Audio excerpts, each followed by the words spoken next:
good to see you all this morning and have the opportunity to have a seat. Have an opportunity to hear from Neal. And rather than have him preach, I asked him if we could spend some time just kind of in dialogue. I'll be just throwing some questions out, but you can hear his heart.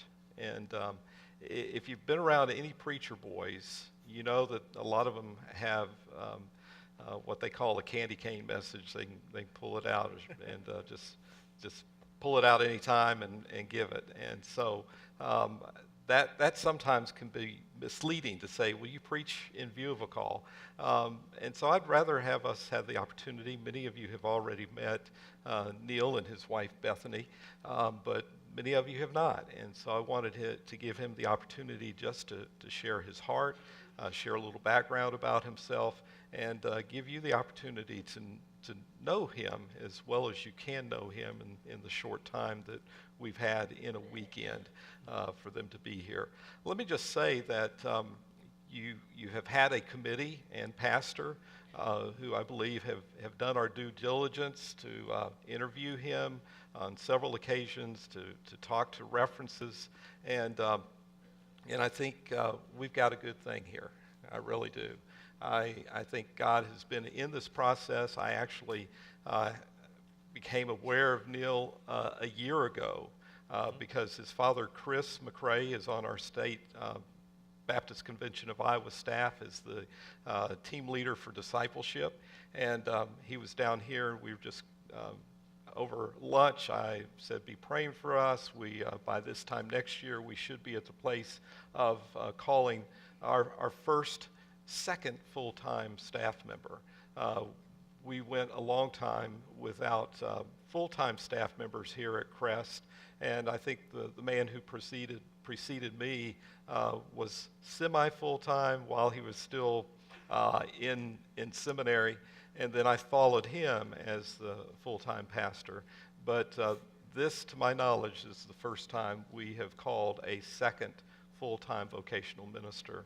And so this is significant, and we believe that God is in this at this time, and praise God for the way he has orchestrated all of this. So all that said, I talked to Chris, your dad, a year ago, and he said, well, my son is in seminary now, and he should be graduating around that time. Would you like a resume? And I said, well, sure, I'd love to have his resume, but we won't be working on it for a little bit. And so I got his resume, and I was very impressed with the experience that he had, and it stayed kind of in the file until we began in earnest looking to fill this position, and we put out the word to a number of seminaries as well as state staff that we were receiving resumes, and once those resumes were received, as I looked through all of them, Neal's was at the top, and continued to be as we work through that process, and that was the consensus of our committee. So I come to you saying the committee has done their work, I believe, and we have come to this point to believe Neal is the man that God is leading here. And I hope that is your sense. I know that many of you who have had the opportunity to meet him and Bethany and talk to them are feeling very good about this as well. So with all that background said, let me just say what our process is going to be. We're going to have this time of chatting, and at the end of that, I'll ask Neal to sit back down, and then we'll have a recommendation. We'll go into a business session, and we don't typically, when we have a congregational meeting, we let everybody who's not a member leave. We don't plan on doing that today. We just, everybody stick around. And then we will pass out ballots to everyone who is a voting member of our church. And a voting member is someone who is 12 and above. And that means you've either been baptized here as a child and are a member, or you've come into our church and gone through a membership class and have gone through the process of becoming a member. So if you are a voting member of our church, we'll be passing out ballots for you to record your sense of direction in this. There's simply a yes or a no. That's all you have to check. No, you don't have to sign it or anything like that. We'll receive those. we'll go into our final song, which coincidentally is "Have Thine Own Way, Lord, Have Thine Own Way." And so that is our prayer through all of this, that God would have his way in this process.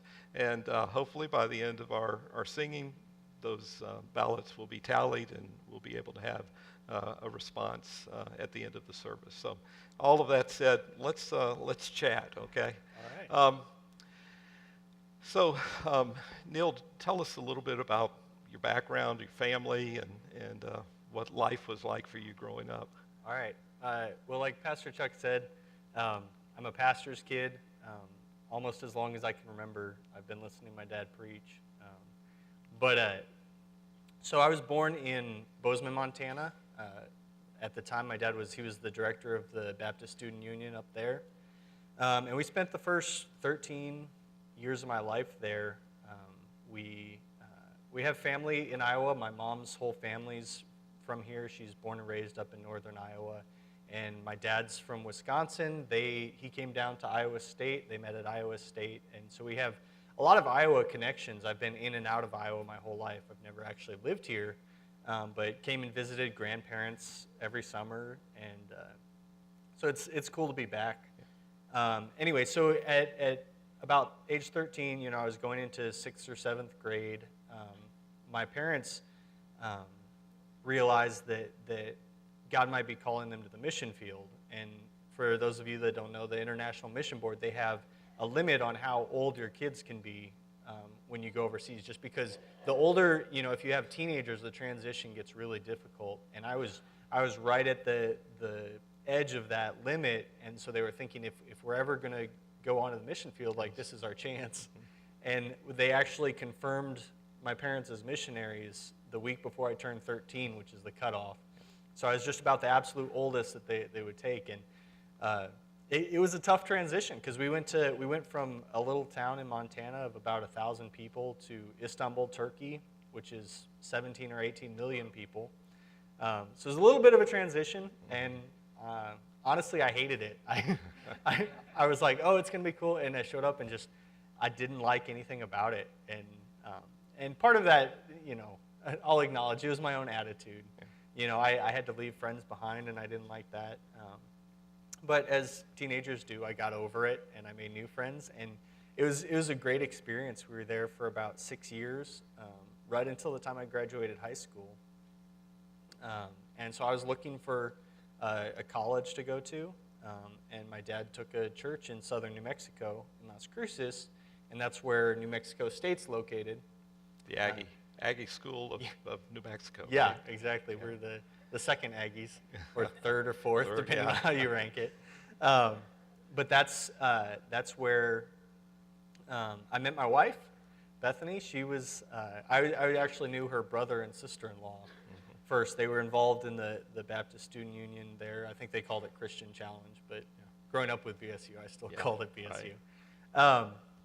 But yeah, so we did that, and right around high school, college is when I kind of started to sense God was calling me to go into ministry full-time. So I got my bachelor's degree. I looked for the easiest one that I still enjoyed. So I got my bachelor's in communication studies, and then when I graduated, Beth and I did a year online, but we started seminary at Southwestern Baptist, and we moved down to Fort Worth to finish that up about 4 years ago, and on Friday, I graduated. Yay. Congratulations. Yeah. That's a good feeling, I know. Yeah. Yeah. Tell me a little bit about your faith story. How did you come to realize that Jesus is more than just a story? Yeah.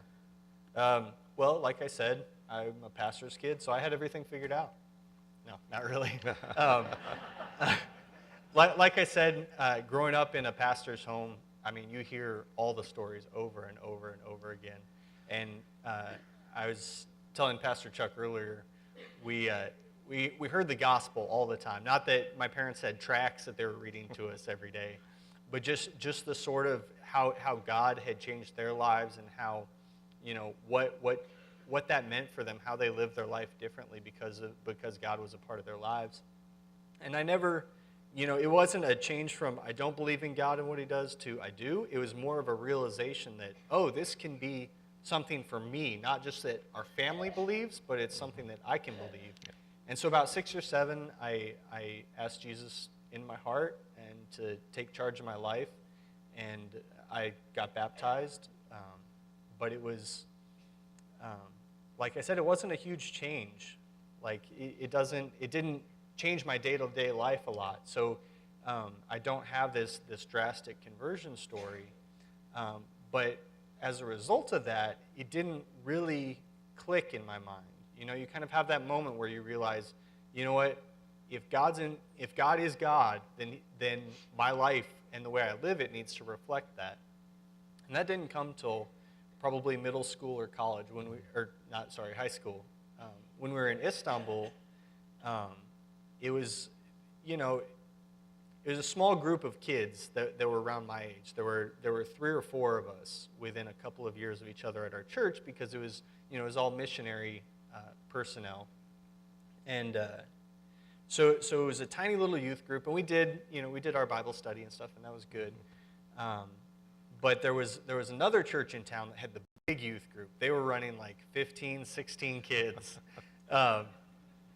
But so we knew some people, and so we kind of got involved in that. It was based out of a charismatic church, which growing up Southern Baptist, that's very different, But it was really cool because I got to see people around my own age that were really excited about walking with God, and what that meant for their lives.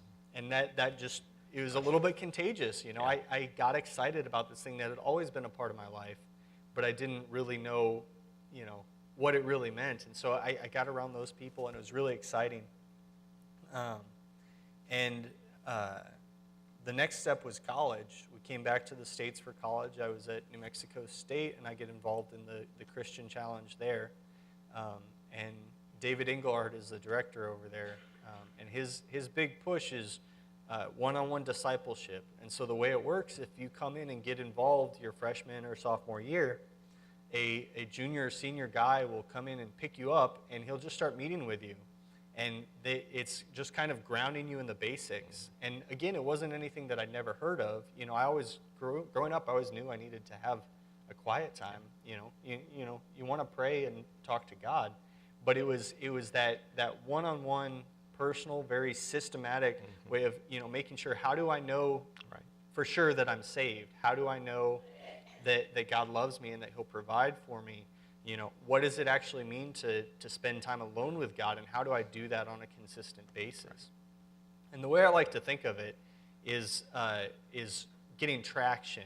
If you have a rear-wheel drive muscle car, you have that V8, and you floor it, the tires just spin, right? Because you got all that power but no traction. But when you start putting that traction down, you put the power to the road, and you can move forward. And that's kind of where I thought, I got all that passion, that excitement in high school, didn't really know where to direct it. But once you get those disciplines and learning how to actually walk with God, that really made a change, and just kind of started me on this path. And it's a continual path.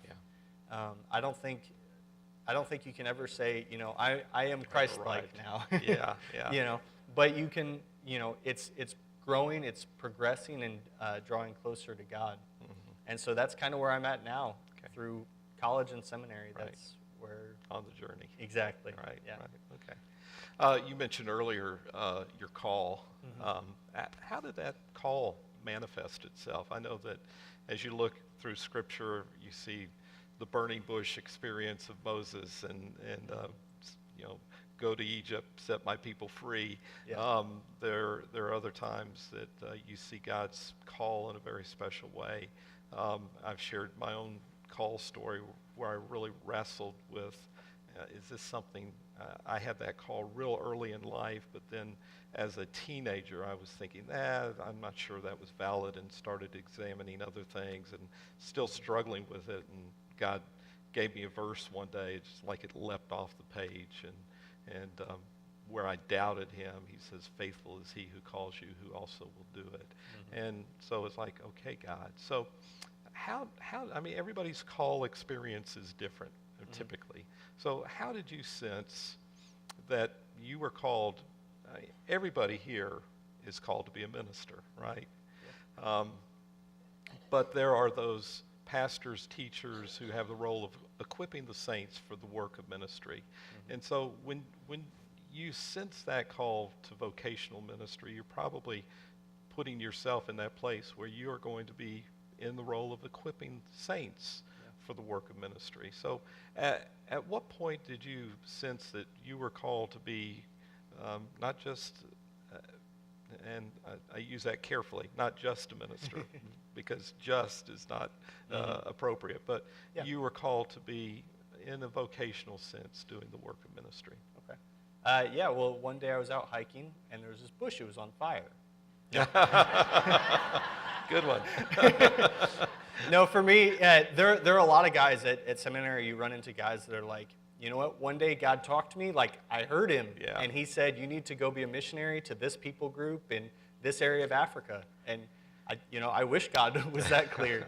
But it's the best way to describe it is kind of a gradual call. But there was one specific moment that I kind of, everything lined up in my head. Growing up as a pastor's kid, I remember that I always thought, I would see my dad, and he's, as pastors, you work weekends, right? Yeah. I always thought that was he got the short end of the stick on that one. And I was like, man, I don't want to do that. That looks really hard. And so kind of my idea was like, well, I want to make a lot of money, and I want to do it the easiest way possible.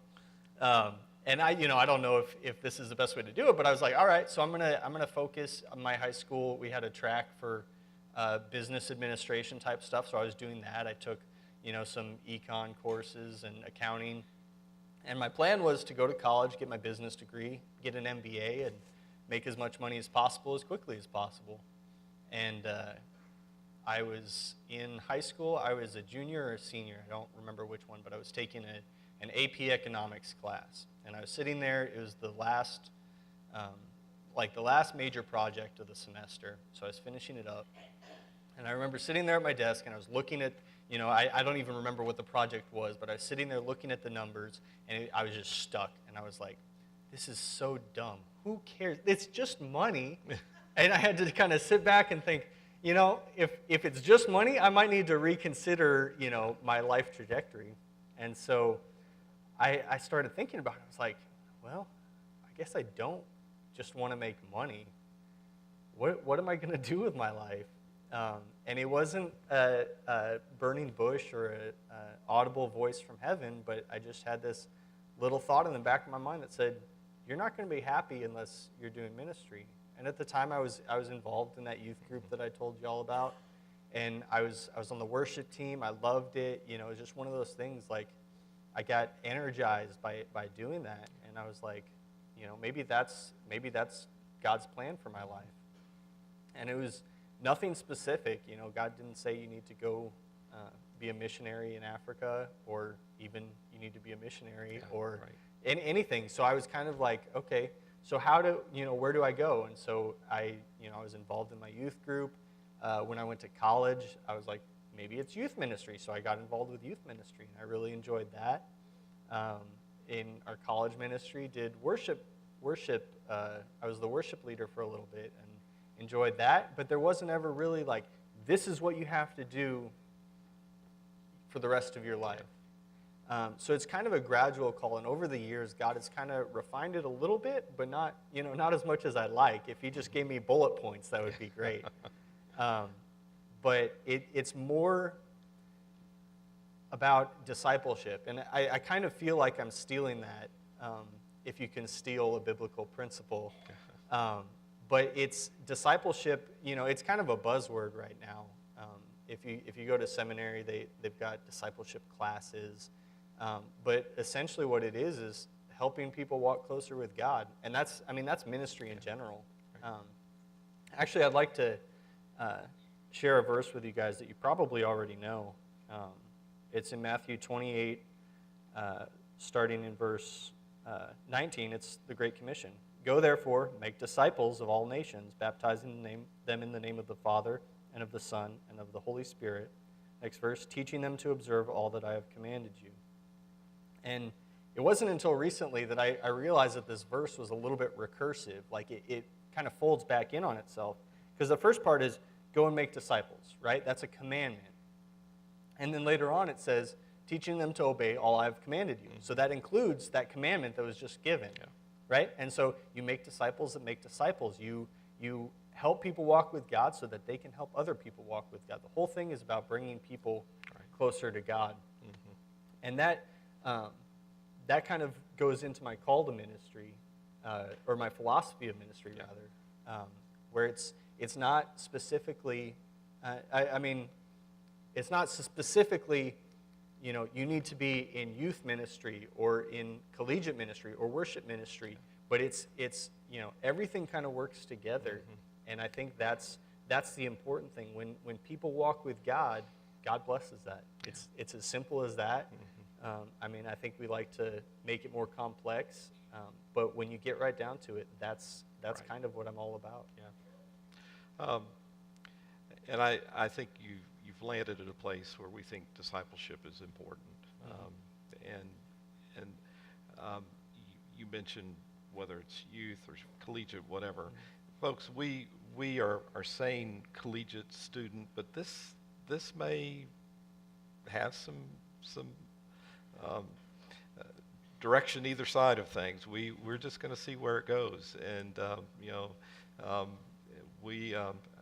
and knowing that there's a lot of call to ministry is fluid in some sense. I started out as a youth minister in education, and I read recently that most pastors started as youth pastors.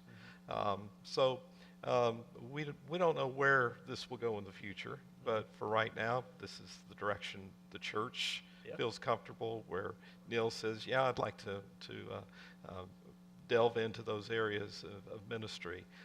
But we're going to expect him to preach occasionally and maybe do some hospital visits and those sort of things that are outside of strictly youth and collegiate ministry. So I think you're going to see that this is broader than that, and you should expect it to be a little broader as well as a church. But that's going to be your focal area to begin with, and so we're excited about that. Any other things about philosophy of ministry? Because you kind of touched, I think discipleship is that primary motivating factor, as I've read what you've written. Any other areas of philosophy?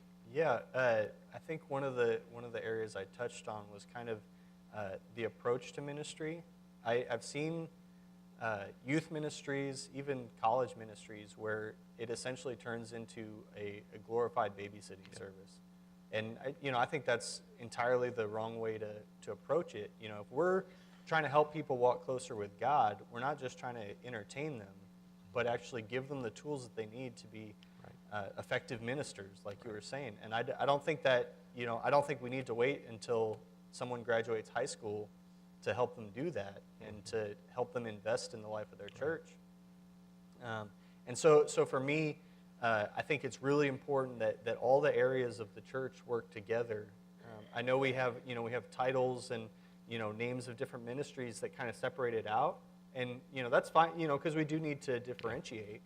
But I think it's very important that everybody works together, because it's a community, and if we separate that like some churches have done, from what I've seen at Crest, like y'all do a great job of integrating everything, and I'm excited to be a part of that.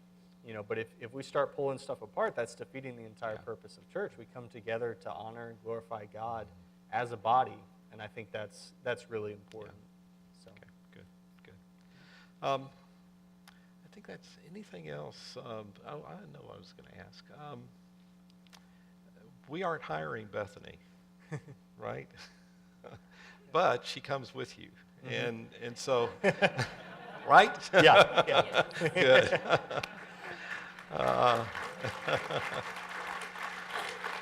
So, being a wife of a minister is an important role. And what I know y'all have had these conversations, but how does she fit into your ministry? What would we expect of her? And again, you and I have talked, and I kind of know where we are on this, but and let me just back up and say, when we went on church staff, one of the first questions Myra would be asked is, do you play piano? No, she doesn't. And so a lot of times churches can have expectations for the wives of ministers. And I want us to be very careful about having expectations that aren't realistic. So realistically, we probably ought to ask Bethany to come up here, but we won't. But in your 6 years of marriage now, how do you see her complementing your ministry, her role in church life? What have you seen thus far in your marriage? Well, God does give us people that tend to complement us. And in my case, she... More than, you did a good job, honey. Yeah. Fill up those those deficits in your life. Exactly. In my case, she takes care of the areas that I'm lacking in. She's a very kind, soft-hearted person, and it makes up for my lack thereof. And she helps me see the good in people, because I can tend to be a little bit cynical, and it's one of those things that I was kind of joking with her the other day, but when we're in social situations, a lot of times I'm just standing next to her, and people love me because of it. They're talking to her and engaging with her, and she just has this ability to connect with people that I'm working on. I've noticed that. Yeah. But I that's just not one of my natural gifts. And just by standing next to her, I get some of the splash effect of that, and people like me because I was standing next to her. It's great. But yeah, we have talked about, it's a tough balance, like you were saying, when you're a pastor's wife, because sometimes there are expectations, and we haven't seen any of that necessarily. And of course, we want to get plugged in at Crest. And so both of us are going to be involved, just like if we're church members, and then obviously in addition, my work. But we're excited with what we've seen, and we're really happy with it. Honestly, we've been going through this process. Obviously, we've been praying about it, and one of my prayers, all the way through was, God, if there's something that I need to be aware of that, might make me hesitate about going to Crest, just let that red flag pop up. And we've talked about it over the last weekend we were here and this weekend, and we just can't find any red flags. That's good. So good to hear. We're excited. Good, great. Okay, anything to add to that? You're good. Okay, thank you. I just wanted to share a scripture passage with the church body, and it has to do with the qualifications of ministers. Paul writes to Timothy, a young pastor, and he's giving him some directions on officers in the church, and he talks about the overseer, and in my understanding of that word, it is synonymous with pastor. And so it says, this is a trustworthy statement. If any man aspires to the office of overseer, it is a fine work he desires to do.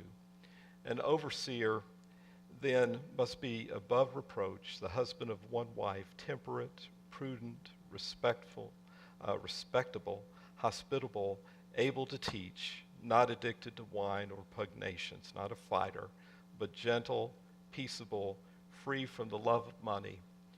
He must be one who manages his own household well, keeping his children under control. Now that's one we don't know yet, but with all dignity. But if a man does not know how to manage his own household, how will he take care of the church of God?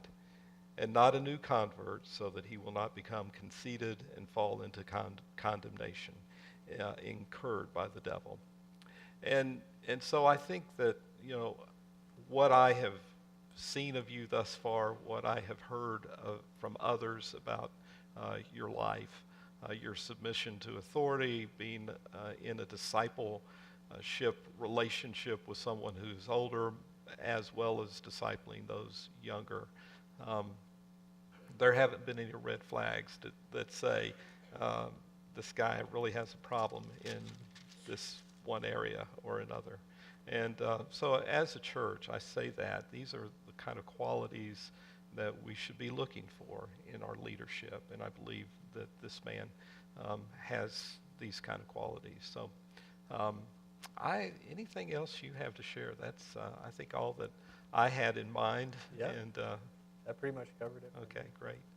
Well, if you want to have a seat, we'll move on, and I'll ask Tom Young, who is the chairman of our Staff Relations Committee, to come now. He kind of chairs that committee. He's kind of chaired this process with our committee. So, Tom, we move into official business mode right now. Okay. Well, first, we really appreciate the fact that everyone